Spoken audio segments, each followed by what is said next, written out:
দরজায় টোক্কার শব্দ শুনে মেয়েটি বলে, সকাল সকাল আবার কে এলো? মেয়েটি দরজা খুলে দেখে তার মা এসেছে। মাকে দেখে মেয়েটি বলে, মা তুমি এত সকাল সকাল এলে কেন? তার মা বলে, আগে ভিতরে ঢুকতে দে।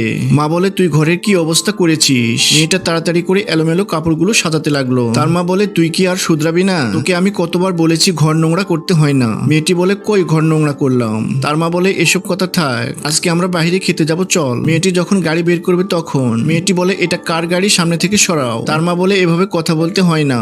মেয়েটি বলে, মা তুমি চুপ করো। সে বলে, তুমি কি গাড়ি সরাবে নাকি আমি নিচে নেমে আসবো? তার মা বলে, এই মেয়েটা আর শোধরাবে না কখনো। মেয়েটি বলে, মা এখানে দেখে বলো তুমি কি খাবে? তার মা বলে, এখানে খাবারের অনেক দাম, চলো আমরা অন্য কোথাও যাই। মেয়েটি বলে, থাক আমি অর্ডার করব।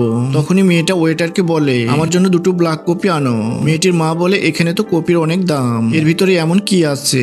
মেয়েটি বলে, মা আগে খেয়ে দেখো তো, আর এর থেকে ভালো কপি তো আমি বাসায় বানাই, তোমার তো টাকা নষ্ট করার ধান্দা। ভিডিওটি ভালো লাগলে লাইক দিয়ে কমেন্টে লিখুন পার্ট 2।